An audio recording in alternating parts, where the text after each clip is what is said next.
안녕하세요, 여러분. 시골농부TV에 오신 것을 환영합니다. 도움이 되셨다면 구독과 좋아요 꼭 부탁드립니다. 5월 초 청주 외곽의 작은 마을에는 아침부터 모종을 실은 차들이 천천히 지나갔습니다. 김영수는 올해 78이었습니다. 젊어서는 시내버스 수리 일을 오래 했고 66의 일을 내려놓은 뒤부터는 집 뒤의 작은 텃밭이 하루의 중심이 되었습니다. 상추 몇 줄, 깻잎 몇 포기, 토마토 몇 그루, 그리고 해마다 빠지지 않는 것이 바로 고추였습니다. 그날도 그는 낡은 작업 조끼를 걸치고 마당으로 나왔습니다. 멀리 장터 쪽에서는 고추 모종을 샀다는 사람들의 목소리가 들려왔고 이웃 박철수는 벌써 자기 밭에 모종을 반듯하게 심어놓고 있었습니다. 박철수는 허리를 펴며 웃었습니다. 영수 형님, 아직도 안 심으셨어요? 좋은 모종은 먼저 사야 합니다. 김영수는 대답 대신 밭 한쪽에 쪼그려 앉아 손바닥으로 흙을 만져보았습니다. 겉은 햇볕에 말라 따뜻해 보였지만 손끝으로 조금만 파고 들어가자 속흙은 아직 차고 무거웠습니다. 그는 조용히 손에 묻은 흙을 털었습니다. 모종이 예쁘다고 밭이 준비된 것은 아니지요. 부엌문 앞에 서 있던 이정숙도 그 말을 듣고 빙그레 웃었습니다. 작년 같았으면 김영수도 박철수처럼 마음이 급했을 것입니다. 장터에서 싱싱한 모종을 보면 괜히 늦는 것 같고 남의 밭에 검은 비닐이 덮이면 자기 밭만 뒤처지는 것처럼 느껴졌습니다. 그래서 어느 해에는 퇴비를 뿌린 날 바로 모종을 심었습니다. 처음 며칠은 괜찮아 보였습니다. 그러나 시간이 지나자 잎빛이 흐려지고 뿌리가 흙을 제대로 붙잡지 못했습니다. 그때 그는 모종보다 먼저 밭을 읽어야 한다는 말을 몸으로 배웠습니다. 고추 농사는 이상합니다. 같은 모종을 심어도 어떤 집은 여름 내내 푸르게 버티고 어떤 집은 장마가 오기도 전에 잎이 누렇게 변합니다. 많은 분들은 물이 부족했나, 비료가 부족했나, 모종이 나빴나 하고 생각합니다. 하지만 김영수는 몇 해의 실패 뒤에 알게 되었습니다. 고추는 심은 뒤에만 돌보는 작물이 아니라 심기 전부터 이미 절반이 결정되는 작물이라는 것을요. 오늘 이야기는 특별한 비법이나 낯선 재료 이야기가 아닙니다. 고추 모종을 땅에 넣기 전에 흙을 어떻게 쉬게 하고 두둑을 어떻게 만들고 모종을 어떻게 바깥 바람에 익숙하게 하는지에 대한 이야기입니다. 올해는 남보다 빨리 심는 것보다 내 밭이 준비되는 순간을 놓치지 않는 것이 더 중요합니다. 그 말을 남기고 김영수는 밭 가장자리에 놓아둔 빈 모종 상자를 바라보았습니다. 아직 아무것도 심지 않은 밭은 조금 쓸쓸해 보였지만 그는 그 빈자리가 늦어진 자리라고 생각하지 않았습니다. 오히려 올해 고추가 처음 숨을 고르는 자리라고 여겼습니다. 박철수는 자기 밭에서 삽을 세워놓고 다시 물었습니다. 그래도 장터에 좋은 모종이 많이 나왔던데요. 너무 늦으면 좋은 것은 다 팔리지 않겠습니까? 김영수는 웃으며 고개를 저었습니다. 장터에 모종이 나왔다고 우리 집 밤 공기까지 따뜻해진 것은 아니지요. 한국의 봄은 사람 마음을 자꾸 서두르게 만듭니다.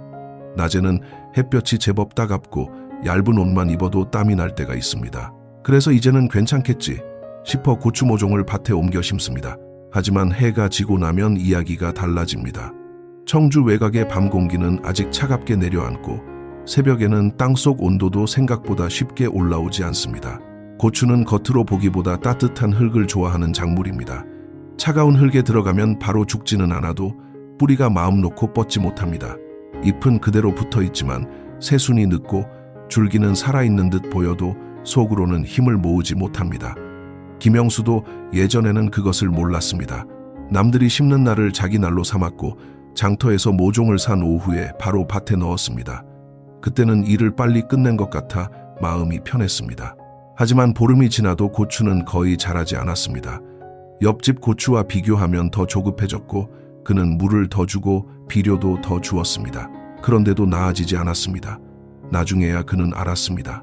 부족했던 것은 물이나 비료가 아니라 처음 며칠 동안 뿌리가 편히 앉을 따뜻한 흙과 안정된 밤 기온이었다는 것을요. 그래서 김영수는 이제 달력만 보지 않습니다. 며칠 동안의 밤 기온을 보고 아침 흙의 느낌을 보고 바람이 차가운지 먼저 살핍니다. 고추는 빨리 심는다고 빨리 자라는 것이 아닙니다. 흙과 날씨가 받아줄 때 심어야 그때부터 제대로 자랍니다. 그리고 그 준비는 모종을 사오는 날이 아니라 그보다 훨씬 전 밭을 만드는 일에서 시작됩니다. 그래서 다음 날 아침 김영수는 모종을 사러 가는 대신 창고에서 오래된 육기와 삽을 꺼냈습니다. 아직 밭에는 고추 한 포기도 없었지만 그의 마음속에서는 이미 올해 고추 농사가 시작되고 있었습니다. 그는 먼저 두둑이 들어설 자리를 천천히 살피고 작년에 물이 오래 머물렀던 곳과 흙이 단단하게 굳었던 곳을 눈으로 다시 확인했습니다. 이정숙이 마당에 나와 물었습니다. 오늘은 심는 날도 아닌데 벌써 밭을 뒤집어요? 김영수는 삼날에 묻은 흙을 털며 대답했습니다. 고추는 심는 날보다 심기 전 며칠을 어떻게 보내느냐가 더 중요하더라고. 그는 완전히 잘 숙성된 퇴비를 조금씩 뿌리고 흙과 골고루 섞었습니다. 예전 같았으면 이 일을 끝낸 뒤 바로 비닐을 덮고 모종까지 심었을 것입니다. 일 한 번에 끝내야 몸도 덜 피곤하다고 생각했기 때문입니다. 하지만 이제는 그렇게 하지 않았습니다. 흙도 갑자기 뒤집히고 퇴비도 들어가면 잠시 안정될 시간이 필요하다는 것을 알게 되었기 때문입니다. 퇴비가 흙 속에서 자리를 잡는 동안에는 보이지 않는 변화가 일어납니다. 흙이 부드러워지고 냄새가 가라앉고 수분과 공기가 조금씩 섞입니다. 아직 덜 안정된 흙에 어린 고추 뿌리를 바로 넣으면 뿌리는 편안하게 뻗기보다 먼저 버티는데 힘을 써야 합니다. 겉으로는 작은 차이처럼 보이지만 처음 뿌리가 편안하냐 불편하냐가 여름 장마 앞에서 큰 차이로 돌아옵니다. 김영수는 삽질을 서두르지 않았습니다. 한 줄을 갈고 나면 허리를 펴고 하늘을 보았고 다시 흙을 부수며 큰 덩어리를 손으로 눌러 풀었습니다. 그는 밭을 만든다는 것이 단순히 흙을 뒤집는 일이 아니라 고추가 들어와 살 집을 미리 정돈하는 일이라고 생각했습니다. 고추밭은 심는 날 만들어지는 것이 아닙니다. 심기 전 기다리는 시간 속에서 천천히 만들어집니다. 그래서 그는 밭을 갈아놓은 뒤에도 바로 무엇을 더 넣으려 하지 않았습니다. 흙이 한번 숨을 고르게 두고 그 다음에 필요한 것을 순서대로 더할 생각이었습니다. 흙이 한숨 돌릴 시간을 주고 난 뒤 김영수는 창고 안쪽에 쌓아둔 퇴비 포대를 다시 살폈습니다. 포대 겉면의 글씨보다 먼저 그가 확인하는 것은 냄새였습니다. 예전에는 퇴비라면 다 같은 줄 알았습니다. 많이 넣으면 흙이 좋아지고 흙이 좋아지면 고추도 당연히 잘 될 것이라 믿었습니다. 하지만 몇 번의 실패 뒤에는 생각이 달라졌습니다. 그는 포대를 조금 열어 냄새를 맡아보았습니다. 코를 찌르는 냄새가 아니라 비 온 뒤 산길에서 나는 흙 냄새에 가까웠습니다. 그제야 김영수는 고개를 끄덕였습니다. 퇴비도 덜 익은 것은 고추 뿌리에 부담이 되지요. 이정숙은 옆에서 웃으며 말했습니다. 사람 먹는 밥도 설 익으면 속이 불편한데 고추라고 다르겠어요? 그 말에 김영수도 웃었습니다. 맞는 말이었습니다. 잘 숙성된 퇴비는 고추에게 천천히 풀리는 밥상과 같습니다. 그러나 아직 냄새가 강하고 안정되지 않은 퇴비는 어린 뿌리에게 너무 뜨겁고 거친 음식이 될 수 있습니다. 그래서 그는 욕심을 부리지 않았습니다. 포대에 적힌 사용량을 확인하고 흙의 상태에 맞춰 조금씩 나누어 뿌렸습니다. 며칠 전 장터에서 만난 이만수의 말도 떠올랐습니다. 이만수는 모종 가게 앞에 서서 김영수에게 이렇게 말했습니다. 처음 하는 사람은 어떤 비료가 좋은지 묻고 오래 해본 사람은 자기 밭이 지금 무엇을 필요로 하는지 묻더군요. 그 말은 김영수 마음에 오래 남았습니다. 그래서 그는 비료를 고를 때도 이름이 화려한 것보다 자기 밭에 지금 필요한 양과 순서를 먼저 생각했습니다. 땅이 너무 산성으로 기울었다고 느껴질 때는 석회를 먼저 생각해야 했고 그 뒤에는 시간을 두고 퇴비와 밑거름을 넣어야 했습니다. 좋은 것들을 한꺼번에 넣는다고 좋은 밭이 되는 것은 아니었습니다. 고추밭은 사람 마음처럼 섬세했습니다. 한꺼번에 몰아주면 힘을 받는 것이 아니라 오히려 지칠 수 있었습니다. 그래서 김영수는 올해도 서두르지 않았습니다. 석회가 필요하면 먼저 흙과 섞고 며칠을 기다린 뒤 퇴비를 넣고 밑거름은 모종이 들어오기 전 흙과 고르게 섞었습니다. 많이 주는 농사가 아니라 알맞게 주는 농사. 그것이 그가 뒤늦게 배운 고추밭의 기본이었습니다. 이제 흙에 들어갈 것은 어느 정도 자리를 잡았습니다. 다음으로 김영수가 바라본 것은 땅 위의 모양이었습니다. 아무리 흙 속이 좋아도 장마가 오면 물이 빠질 길이 있어야 했기 때문입니다. 땅속의 준비가 끝나자 김영수는 이제 두둑을 만들기 시작했습니다. 그는 삽으로 고랑의 흙을 떠올리고 발로 살짝 눌러 모양을 잡았습니다. 예전에는 두둑이 낮아도 크게 신경 쓰지 않았습니다. 고추만 잘 심으면 된다고 생각했습니다. 그러나 몇 해를 지나며 그는 알게 되었습니다. 고추는 물을 싫어하는 것이 아니라 오래 고인 물을 견디지 못한다는 것을요. 한국의 여름에는 장마가 있습니다.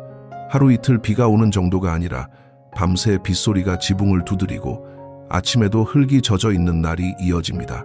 그때 두둑이 낮고 고랑이 얕으면 고추 뿌리는 숨 쉴 틈을 잃습니다. 겉으로는 잎이 푸르게 보여도 땅속에서는 뿌리가 무거운 물기 속에서 지쳐갑니다. 김영수는 그래서 두둑을 조금 높게 만들었습니다. 보기 좋게만 만드는 것이 아니라 비가 온 뒤 물이 어디로 빠질지 생각하며 만들었습니다. 고랑은 발이 지나갈 만큼 넉넉하게 두고 물이 한쪽으로 모이지 않게 길을 내주었습니다. 그는 맑은 날보다 비 온 다음 날의 밭을 더 믿었습니다. 비가 지나간 뒤에도 물이 오래 머물지 않는 두둑이야말로 고추가 여름을 버틸 자리였습니다. 그 모습을 보던 박철수가 웃으며 말했습니다. 형님 밭은 왜 이렇게 넓게 비워둡니까? 모종 몇 포기는 더 들어가겠는데요. 김영수는 두둑 위의 흙을 손으로 고르며 대답했습니다.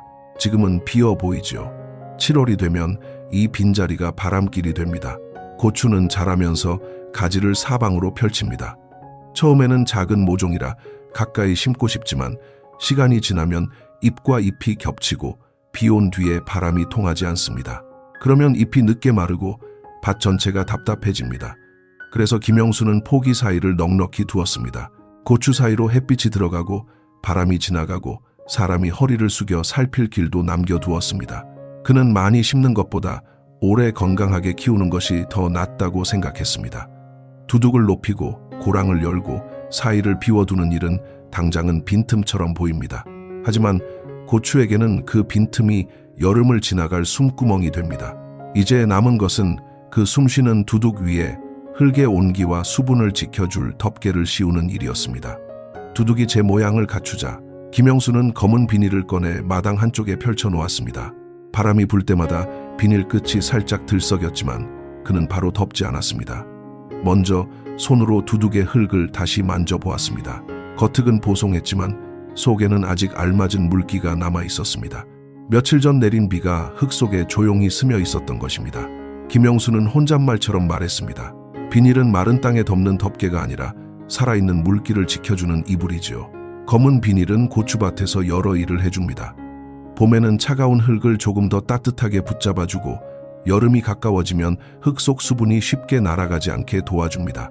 잡초가 올라오는 것도 줄여주니 허리를 자주 굽히기 어려운 사람에게는 고마운 일손이 됩니다. 하지만 땅이 바짝 마른 날에 비닐을 덮으면 그 아래의 건조함까지 그대로 가두게 됩니다. 나중에 구멍마다 물을 주어도 흙 전체가 고르게 젖기 어렵습니다. 그래서 김영수는 비가 적당히 지난 뒤 흙이 촉촉할 때를 기다렸습니다. 비닐을 두둑 위에 팽팽하게 올리고 이정숙과 함께 양쪽 끝을 잡아당겼습니다. 그는 가장자리에 흙을 충분히 덮어 바람이 들어갈 틈을 줄였습니다. 봄바람에 비닐이 펄럭이면 어린 고추 줄기가 상처를 입을 수 있기 때문입니다.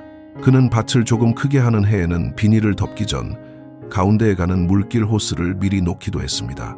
한여름에 매번 물뿌리개를 들고 다니는 수고를 줄이기 위해서였습니다. 물론 작은 텃밭이라면 꼭 필요한 일은 아니지만 물이 일정하게 들어가게 하는 생각만은 기억할 만했습니다. 비닐을 덮고 나서도 김영수는 바로 모종 자리를 정하지 않았습니다. 그는 작년에 고추가 약했던 모퉁이를 한참 바라보았습니다. 그곳은 장마 때마다 물이 조금 오래 머물렀고 몇 포기는 잎빛이 일찍 흐려졌습니다. 올해 그는 그 자리에 다시 고추를 심지 않기로 했습니다. 흙도 지난 일을 기억합니다. 사람이 잊어도 물이 고였던 자리와 뿌리가 힘들었던 자리는 바단의 흔적으로 남아 있습니다. 그래서 김영수는 고추 자리를 조금 옮겼습니다. 작년에 힘들었던 곳은 다른 잎채소에게 내주고 고추는 바람이 더 잘 지나가는 두둑으로 옮겨 앉힐 생각이었습니다. 고추 자리를 옮기기로 마음먹은 뒤 김영수는 그제야 마당 그늘에 놓아둔 모종 상자를 들여다보았습니다. 장터에서 막 사온 고추 모종은 잎이 반듯하고 줄기도 곧았습니다. 보기에는 당장 밭에 심어도 될 것 같았습니다. 하지만 김영수는 서두르지 않았습니다. 모종이 예쁘다는 것과 바깥 밭에서 버틸 준비가 되었다는 것은 다른 일이었습니다. 그는 모종 상자를 처마 밑에 놓았습니다. 아침에는 햇볕이 부드럽게 드는 쪽으로 살짝 밀어주고 오후에 바람이 세지면 담벼락 가까이 옮겼습니다. 밤 공기가 차가운 날에는 얇은 덮개를 덮어주었습니다. 이정숙이 그 모습을 보며 말했습니다. 사람보다 고추가 더 좋은 대접을 받네요. 김영수는 웃으며 대답했습니다. 새 집에 이사 온 사람도 며칠은 낯설지 않습니까? 모종도 바람 냄새를 좀 익혀야지요. 며칠 동안 바깥 공기를 천천히 만난 모종은 잎빛이 조금 진해지고 줄기도 쉽게 흔들리지 않았습니다. 김영수는 그제야 비닐 위에 심을 자리를 표시했습니다. 포기 사이를 넉넉히 두고 작은 삽으로 구멍을 하나씩 뚫었습니다. 구멍을 미리 열어두면 비닐 아래에 남아있던 답답한 공기도 빠지고 심는 날 허둥대지 않아도 되었습니다. 그는 구멍마다 물을 조금씩 부어 흙이 부드럽게 가라앉도록 했습니다. 그리고 또 하나, 그는 고추를 심기 전에 지주대부터 세웠습니다. 많은 사람들은 고추가 자란 뒤에야 지주대를 꽂지만 그때는 이미 뿌리가 땅속에 퍼진 뒤입니다. 늦게 힘주어 꽂은 지주대가 보이지 않는 뿌리를 건드릴 수 있습니다. 그래서 김영수는 빈자리에 먼저 지주대를 깊게 박고 모종이 들어올 길을 만들어 두었습니다. 이제 남은 것은 날을 고르는 일이었습니다.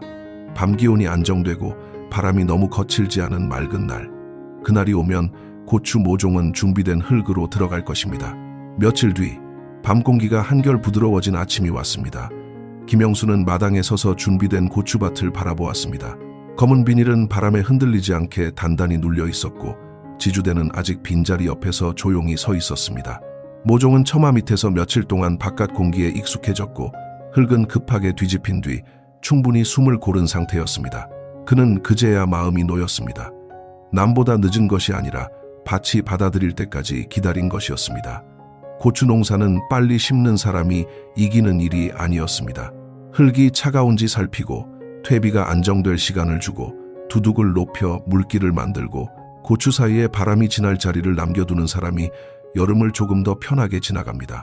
작은 텃밭이라도 준비할 것은 많습니다. 모종을 사온 날 바로 심지 않고 밭을 먼저 돌아보는 일, 잘 숙성된 퇴비를 알맞게 넣는 일, 필요할 때 석회와 밑거름의 순서를 지키는 일, 비닐을 마른 땅이 아니라 촉촉한 흙 위에 덮는 일, 작년에 약했던 자리를 기억하고 올해는 조금 다르게 배치하는 일, 그리고 모종이 바깥바람에 놀라지 않도록 며칠 기다려주는 일. 이런 일들은 화려하지 않지만 고추가 뿌리를 내리는 첫 며칠을 편안하게 만들어줍니다. 김영수는 모종 하나를 조심스럽게 들어 올렸습니다. 작은 잎이 아침빛을 받아 반짝였습니다. 그는 그 잎을 보며 생각했습니다. 사람도 식물도 좋은 시작은 재촉에서 오지 않습니다. 자기 자리를 믿고 때를 기다리고 무리하지 않는 데서 옵니다. 올해 여러분의 고추밭은 어느 지역에서 시작되나요? 언제쯤 모종을 심으실 계획인지, 작년에 어려웠던 점은 무엇이었는지 댓글로 나누어 주세요.